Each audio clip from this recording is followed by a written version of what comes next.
Hello everyone, कैसे हैं आप सब लोग। सिविल सर्विसेज एग्जामिनेशन के लिए अगर आप अपने मीडियम को चेंज करना चाहते हैं, यूपीएससी में अगर आप हिंदी मीडियम से इंग्लिश मीडियम में शिफ्ट करना चाहते हैं जिससे कि आपके सिलेक्शन के चांसेस और ज़्यादा इन्हांस हो सकें, then you are at the right place. Change the medium for UPSC is the name of the channel. Do subscribe this channel and share among all the Hindi medium aspirants.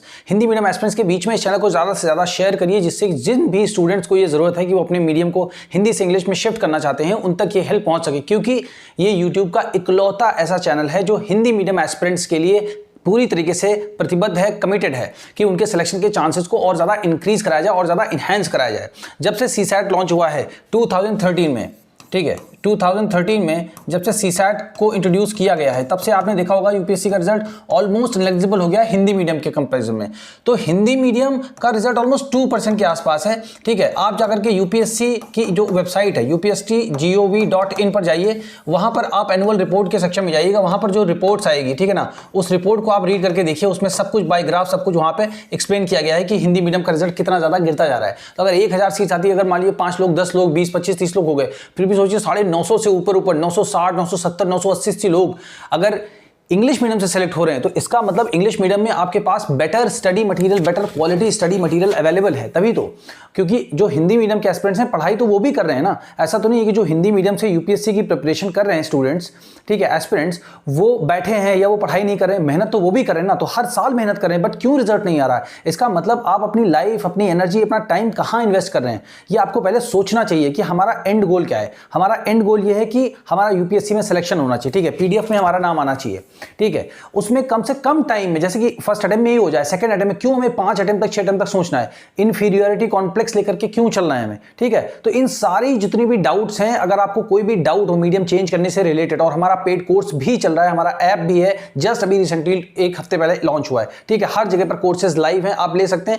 अगर कोई भी doubt है आपको, ठीक है, medium change करने से related, तो ये व्हाट्सएप नंबर है चैनल का ऑफिशियल 7080507433, ये व्हाट्सएप नंबर है, ठीक है। Change the medium for UPSC का ऑफिशियल व्हाट्सएप नंबर यही है, ठीक है। इस पर बात कर सकते हैं आप, कोई भी डाउट हो फोन कर सकते हैं, मैसेज कर सकते हैं, ठीक है। और हमारा ऐप और एक हमारा टेलीग्राम पे ग्रुप चल रहा है, ठीक है, एक हमारा टेलीग्राम पे ग्रुप चल रहा है और एक हमारा ऐप भी है, ठीक है, जिसको आप गूगल प्ले स्टोर से जाकर के डाउनलोड कर सकते हैं। उसका लिंक जो है इस वीडियो के डिस्क्रिप्शन में आपको मिल जाएगा, ठीक है। तो कहने का मतलब यह है कि अगर कोई ऑप्शन नहीं है आपके पास, तब तो चलो आप उसी मीडियम से कंटिन्यू करते रहो, कि आपको लगे कि हाँ ठीक है, नहीं हो रहा, कोई ऑप्शन भी तो नहीं कि हम दूसरे मीडियम में शिफ्ट कर जाएं। But here at this particular YouTube channel आपको ये हेल्प मौजूद है। आप कभी ये अपने माइंड में नहीं कह सकते, एक्सक्यूज नहीं दे सकते खुद को, बहाना नहीं बता सकते खुद को कि काश कोई अगर हेल्प होती तो मैं चेंज कर लेता या चेंज कर लेती तो मेरे सिलेक्शन के चांसेस आज इंक्रीज हो जाते, कि 3 साल मेरे चले गए, 4 साल चले गए।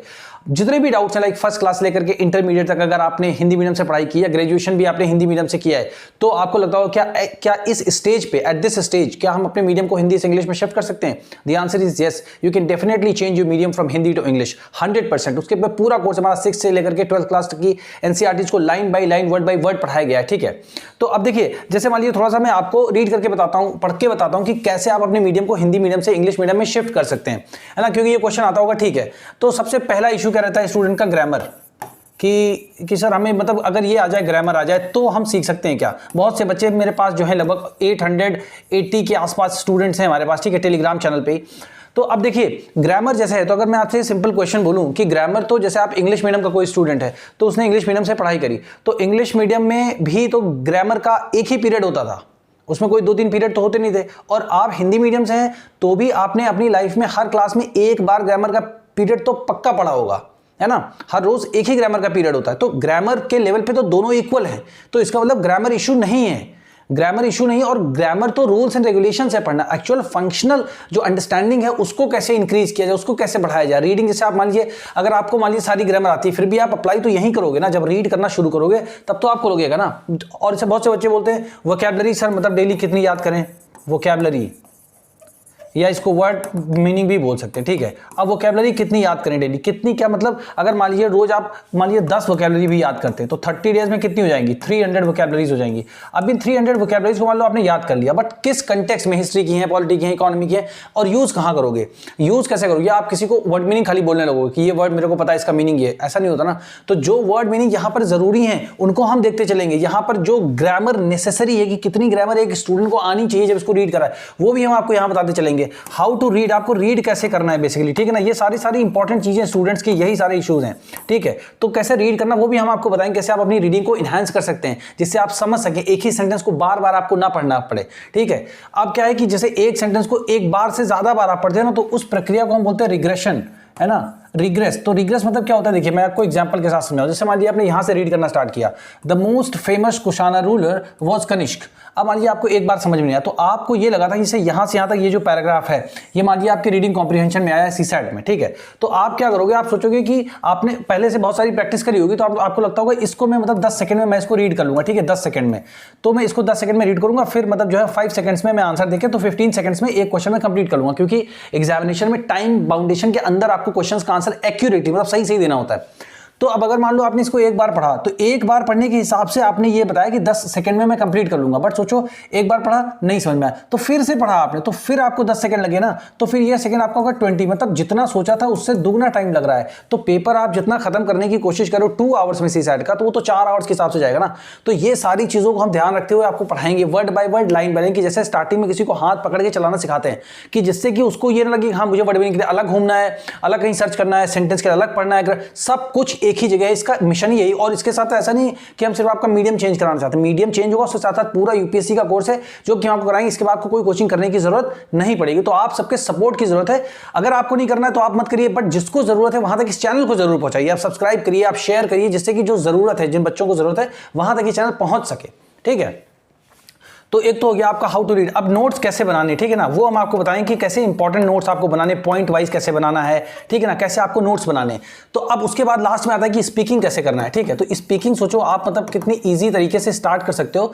इसके लिए हमारा व्हाट्सएप एक पूरा मतलब ग्रुप बना हुआ है, जो आपको मैंने नंबर दिया था ये वाला 7080507433। तो उसमें क्या करते हैं आप, डेली आपको इंग्लिश स्पीकिंग की क्लास दी जाएगी, तो उसमें आपको बताया जाएगा कि कैसे आप अपने इंग्लिश स्पीकिंग की वॉइस को रिकॉर्ड करके आप सेंड कर सकते हो वॉइस नोट्स के फॉर्म में। तो आपको उस पर आपको फीडबैक दिया जाएगा, जिससे आप ये जान सको कि हाँ मेरे अंदर यहाँ पे कमी है, या यहाँ पे कमी है, या यहाँ मैं अच्छा हूँ, ठीक है। सारी बातें आपको डिस्क्लोज कर बताई जाएंगी अच्छी तरीके से। और जो आंसर आप लिखोगे उसको भी इसी व्हाट्सएप नंबर पर आप सेंड कर सकते हो स्क्रीनशॉट लेकर के, तो उस पर भी आपको डेली फीडबैक दिया। दैट मींस हम आपको आंसर राइटिंग करना सिखाएंगे, इंट्रोडक्शन कैसे लिखते हैं, निष्कर्ष कैसे लिखते हैं, कंक्लूजन कैसे लिखते हैं, एक लाइन से कैसे स्टार्ट करते हैं, 2 लाइन, इस तरीके से हम आपको सिखा रहे हैं उस बैच में, ठीक है।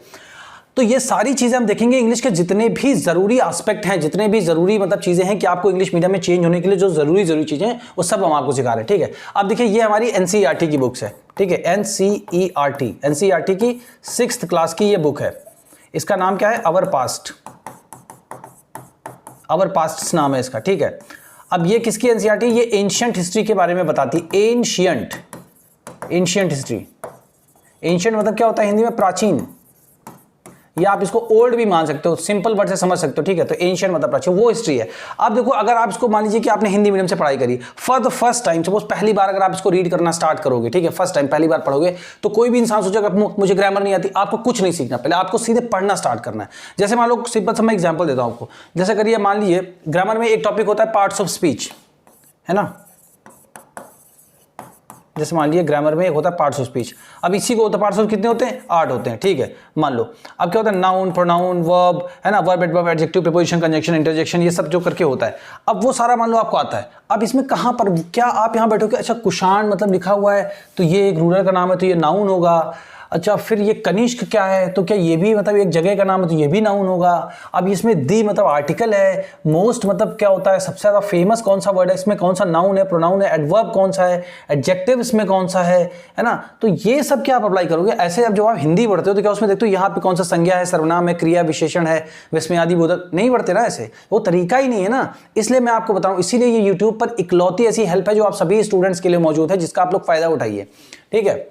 अब देखो इसको जैसे रीड करेगा फॉर द फर्स्ट टाइम कोई हिंदी मीडियम स्टूडेंट है, सपोज करो इसको अगर वो रीड करना स्टार्ट करता है, ठीक है, कि द स्प्रेड ऑफ बुद्धिज्म, यहां से हम पढ़ना स्टार्ट करते हैं, ठीक है, द स्प्रेड ऑफ बुद्धिज्म, ठीक है।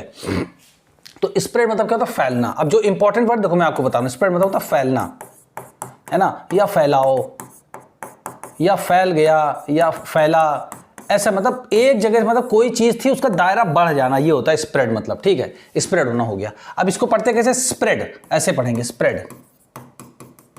अब देखिए आपके मन में ये भी क्वेश्चन होगा कि जैसे अब एक वर्ड तो याद कर लिया, चलो ठीक है, स्प्रेड ऑफ बुद्धिज्म, तो मतलब जो बौद्ध धर्म था बेसिकली उसका जो है वो आगे कैसे बढ़ रहा था, है ना, वो आगे बढ़ रहा था, इसके बारे में देखना कि कैसे वो आगे बढ़ा।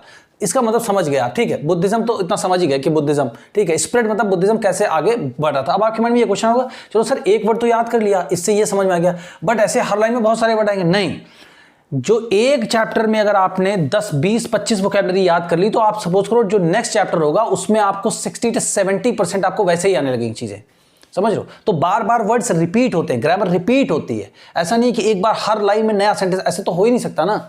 अगर ऐसा होता तो आप मुझे ये बताइए कि जब आपने हिंदी मीडियम से पढ़ाई करना शुरू की तो आपको कभी याद है कि हिंदी के वर्ड्स आपको याद करने पड़े होंगे लाइफ में?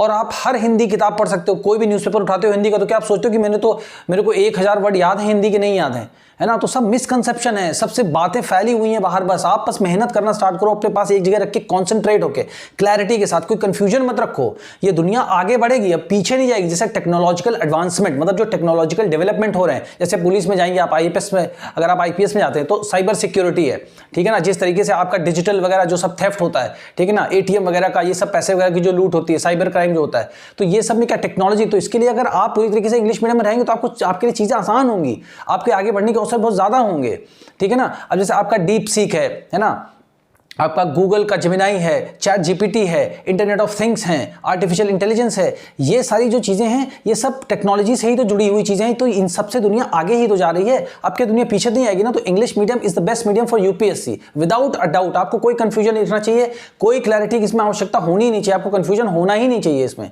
ठीक है। तो आप सपोज करो आपने यहां तक समझ लिया कि the spread of Buddhism, Buddhism का विकास आगे कैसे हुआ। तो स्प्रेड, अभी देखो क्या होता है ना, अभी से फैलाव है तो विकास भी आप बोल सकते हो समझने के सेंस में। तो ऐसे ही वर्ड के मीनिंग मैं आपको बताऊंगा जिससे कि आप इसको कहीं भी यूज कर सकते हो फिर, ठीक है। So the spread of Buddhism, तो एक जगह से मतलब जैसे मान लो बुद्धिज्म पहले मतलब जैसे मान लो कि यहां पर था, क्या बोलते हैं, मगध में था, अब मान लो वो मतलब वज्जी में भी फैलना शुरू हो गया, ऐसे करके, ठीक है। या मान लो पहले इंडिया में था, ठीक है, उसके बाद मान लो वो चीन में भी फैल गया फॉर एग्जाम्पल, ठीक है। तो चीन में तो क्या हुआ, स्प्रेड हो गया, यहां से वहां पहुंच। जैसे कोरोना वायरस था ना, तो स्प्रेड हो रहा था ना, वो एक कंट्री से दूसरे कंट्री, एक पर्सन से दूसरे पर्सन, तो वही फैलना बेसिकली, समझ रहे हो। तो इस तरीके से अगर आपको इतना बता दी तो आपको कोई गूगल नहीं, आपको सिर्फ एनसीईआरटी पढ़नी और आपको नोट्स बनाने वो भी बताए जाएंगे, आंसर राइटिंग करके सेंड करना। तो जब आपको पूरी तरह फुल प्रॉपर पर्सनल मेंटरशिप मिल रही है, पूरी 2 साल तक का कोर्स है हमारा, 12 महीने में कोर्स कंप्लीट कर देंगे, ठीक है। और लाइन बाय लाइन सब कुछ पढ़ाएंगे, जितना कमिट करेंगे उतना सब। और जो भी कोर्स के बारे में फुल डिटेल, उसका भी एक वीडियो बना दिया, वो भी इस वीडियो के डिस्क्रिप्शन में आपको उसका लिंक मिल जाएगा, ठीक है। अब चलो इसको रीड करके स्टार्ट करते हैं कि देखो कोई हिंदी मीडियम का एस्पिरेंट अगर वो पहली बार पढ़ना शुरू कर तो कैसे समझेगा। क्या लिखा है, द मोस्ट फेमस मतलब मोस्ट फेमस, तो इसका मतलब है बहुत फेमस है, कोई प्रसिद्ध है, ठीक है, बहुत ज्यादा प्रसिद्ध, जिसका बहुत ज्यादा नाम जान। अब द मोस्ट लगा दिया कि जितने लोग फेमस है उनमें सबसे ज्यादा फेमस कौन है, तो उनमें सबसे ज्यादा फेमस कौन था, कुषाण रूलर था, है ना। तो कुषाण उसका नाम था, रूलर मतलब शासक, तो कुषाण रूलर था। अब वो कहां का था, was Kanishka, Kushan ruler was Kanishka, है ना। अब क्या लिखा है, the most famous Kushan ruler was, तो जो कुषाण डायनेस्टी थी उसका सबसे ज्यादा फेमस जो शासक हुआ वो कौन हुआ था, कनिष्क हुआ था। ये सिंपल है, वॉज मीन सबको पता है, था होता है, ठीक है। अब सोचो आपको जो 5 मिनट में सिर्फ एक लाइन पढ़ के, जैसे मैंने बताया, इस तरह अगर आपको पूरी बुक पढ़ा दी जाए 6 से लेकर के 12th क्लास की, लाइन बाय लाइन सारी इंपॉर्टेंट एनसीईआरटीज, तो क्या आपको समझ में नहीं आएगा? बिल्कुल समझ में आएगा, ठीक है। So the most famous Kushan ruler, the most famous Kushan, ऐसे पढ़ना है आपको यहां से यहां तक, the most famous Kushan ruler was Kanishka. तो जो कुषाण, जो मतलब जो वो था, क्या बोलते हैं, जो संप्रदाय, आप ये बोल सकते हैं कि कुषाण एक तरीके से जो डायनेस्टी थी, है ना। जो मतलब डायनेस्टी मतलब क्या होता है कि जैसे मतलब हर का एक मतलब होता नहीं है कि मतलब ये इस वंश के हैं, तो मतलब डायनेस्टी मतलब हो गया वंश, ठीक है। तो जैसे कुषाण जो डायनेस्टी के जो सबसे फेमस रूलर वो कौन से थे, कनिष्क थे। तो आपने ऐसे लिख लिया। अब आपको इसमें नोट्स कैसे बनाना है, आपको सीधे ऐसे बनाना है, ऐसे लिखना है कुषाण और उसके बाद आपको लिखना है कनिष्क, है ना। अब आप बहुत आराम से समझ जाओगे, अच्छा ये कनिष्क मतलब कुषाण रूलर है, ठीक है ना, सबसे फेमस कुषाण रूलर। तो ऐसे क्या, अब आप इंट्रोड्यूस हो रहे हो हिस्ट्री के साथ, आपको पता चले कि अच्छा हिस्ट्री में क्या क्या चीज, क्योंकि यहां से क्वेश्चंस भी आते हैं, ठीक है। अब इसमें क्या बताया जा रहा है, हु रूल्ड, हु, अब हु मतलब हो जाएगा यहां पर जो, ठीक है ना, हु रूल्ड जिसने शासन किया। अब यहां पे हु मतलब होता है जो, या आप यहां पे सेंस आएगा जिसने शासन किया। अराउंड मतलब क्या होता है, लगभग 1900 साल पहले, अराउंड 1900 ईयर्स अगो, तो लगभग 1900 साल पहले उसने शासन किया, ठीक है, अब सिंपल आपको समझ में आएगा। बट ये डेट नॉट इंपॉर्टेंट। अगो मतलब होता पहले, ठीक है, अराउंड मतलब कि लगभग लगभग, ठीक है, अबाउट भी लिख सकते हो आप यहाँ पे। तो देखो अब हर वर्ड आपको पता चला ना कि बार बार वही। अब जैसे यहाँ पे रूल है, तो रूल मतलब क्या, शासन किया, ठीक है। अब यहां से यहां तक अगर आपको नोट्स बनाना हो तो आप सीधे सीधे सबसे इंपॉर्टेंट चीज क्या होगी, कनिष्क लिखना है आपको, लिखना है कनिष्क, और कौन सा रूल था, कुषाण का था रूलर। बस 2 कीवर्ड निकाले आपने, यहां से आपका नोट्स बन गया। अब जो जो इंपॉर्टेंट करता जाएगा ये वो सब हम नोट्स बनाते जाएंगे। अब ही ऑर्गेनाइज्ड, अब ही मतलब किसके लिए आया, कनिष्क के लिए आया, तो वह या उसने ऑर्गेनाइज किया। ऑर्गेनाइज मतलब क्या किया, संगठित किया या आयोजन किया बेसिकली किसी चीज का, ठीक है। तो ही ऑर्गेनाइज्ड अ बुद्धिस्ट काउंसिल, है ना। अब जैसे आपसे पूछे कि कनिष्क जो रूलर था उसने सबसे इंपॉर्टेंट चीज क्या की थी, तो आप ये बोल सकते हो कि ही ऑर्गेनाइज्ड अ बुद्धिस्ट काउंसिल, है ना। अब ये उसने बुद्धिस्ट काउंसिल, एक बुद्धिस्ट की मतलब सभा का उसने आयोजन किया था जिसमें सारे बुद्धिस्ट लोगों को बुलाया था। अब यहां पे है वेयर, जहां, इसका मतलब हो जाएगा जहां, जहां पर। वेयर का है, वेयर मींस जहां स्कॉलर्स मेट। तो स्कॉलर्स मतलब जो भी मतलब बुद्धिस्ट, जो बुद्धिस्ट रिलीजन के जो लोग थे, बौद्ध धर्म के जो लोग थे, जो पढ़े लिखे लोग थे, उनको बोलते हैं स्कॉलर्स। तो वो लोग वहां पर मिलते थे। ऐसी सभा का उसने जो है एक तरीके से आयोजन किया था। किसने किया था, कनिष्क ने किया था। और कनिष्क किस वंश का था, कुषाण वंश का था। ऐसे करके आपको चीजें पढ़नी है। एंड डिस्कस्ड, और चर्चा की थी। एंड डिस्कस, तो डिस्कस्ड मींस क्या होगा, चर्चा की थी, है ना। एंड डिस्कस इंपॉर्टेंट मैटर्स, और जो महत्वपूर्ण जो मुद्दे, मैटर्स मतलब मुद्दे, जो महत्वपूर्ण मुद्दे होते थे वो वहां पर जो है उनके बारे में चर्चा की जाती थी। तो अब आपको क्लियरली पता हो गया कि आपको कैसे नोट्स बनाने। ये कुषाण जो डायनेस्टी थी, ऐसे करके डायनेस्टी लिखना है। इसका हिंदी में मतलब होता है वंश, तो कुषाण मतलब डायनेस्टी थी, और उसका रूलर जो था कनिष्क था, है ना। Most famous Kushan ruler was Kanishka.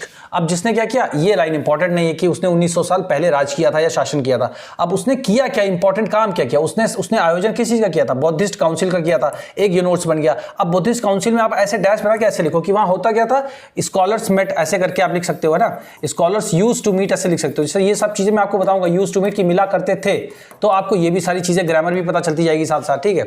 और क्या होता था, टू डिस्कस इंपॉर्टेंट मैटर, और जो इंपॉर्टेंट मैटर्स होते थे उसके बारे में जो है डिस्कशन भी होता था, वहां पे चर्चा भी होती थी, ठीक। अब जैसे यहां क्या है, अश्वघोष एक वर्ड लिखा हुआ है, ठीक है। ये सब एग्जाम में इंपॉर्टेंट है, आ सकते हैं। अश्वघोष क्या है कि अश्वघोष अब पोएट, एक जो है वो क्या थे, कवि थे। पोएट मींस कवि। अश्वघोष एक पोएट थे। हु मतलब क्या है, जिसने या जो होता है इसका सेंस, ठीक है। अब देखो यहां पे कैसे लगेगा, जिसने composed a biography of the Buddha. Compose means बनाई बेसिकली, है ना। कंपोज मतलब जैसे मतलब पोएट होता है तो उसके साथ कंपोज लगता है, वरना मेड भी लगा सकते थे यहां पे कि मेड, ठीक है। बट कंपोज मतलब क्या, रचना की बेसिकली। किस चीज की रचना की, बायोग्राफी मतलब उनकी जीवनी की, उनकी जो आत्मकथा थी उसको इसने लिखाया, इन्होंने बनाया। किसकी थी, बुद्धा की थी, ऑफ द बुद्धा की, ठीक है। अब अश्वघोष के साथ आप क्या बना सकते हो, अश्वघोष जैसे आपने लिखा यहां पे अश्वघोष लिखा। अब इसमें अगली इंपॉर्टेंट चीज क्या आएगी, कंपोज्ड बायोग्राफी ऑफ बुद्धा, है ना। अब उसका नाम क्या था, द बुद्ध चरित नाम था। तो अब आपको लिखना है अश्वघोष लिखना है, बस खाली ये लिखना है बुद्ध चरित लिखना है ऐसे करके, ठीक है ना। बुद्ध चरित्र लिखना है, बस ये नोट्स बन गया। तो ऐसे नोट्स बनाते हैं, आपको पूरे लाइन बाय लाइन लिखना, फिर हम बताएंगे बोलना कैसे इन्हीं चीज के थ्रू, जैसे जो जो इंपॉर्टेंट वर्ड्स हैं इनके थ्रू हम आपको बताएंगे कैसे बोलना है, इंग्लिश स्पीकिंग कैसे करनी है, ठीक है। तो आप अपनी जो यात्रा करो बिल्कुल क्लियर, बिल्कुल माइंड में क्लियर रहो, कंफ्यूजन मत रहो। कंफ्यूजन रखोगे आपकी एनर्जी इधर से उधर वेस्ट होती जाएगी। जब टाइम निकल जाएगा तब आपको पता चलेगा 2-3 साल हो गए मेरे को एग्जाम देते हुए, अब मैं क्या करूं, ठीक है। तो जो समय है वो आपका वापस नहीं आएगा। पैसे आप खर्च करो कहीं, वो आप फिर से अर्न कर सकते हो। बाकी सारी चीजें हल्की फुल्की, बस टाइम एक बार चला गया फिर आप उसको वापस नहीं ला सकते, राइट। तो सोच समझ के रखिए। अब आगे क्या लिखा है, लिव्ड इन हिज कोर्ट, है ना, लिव्ड इन हिज कोर्ट।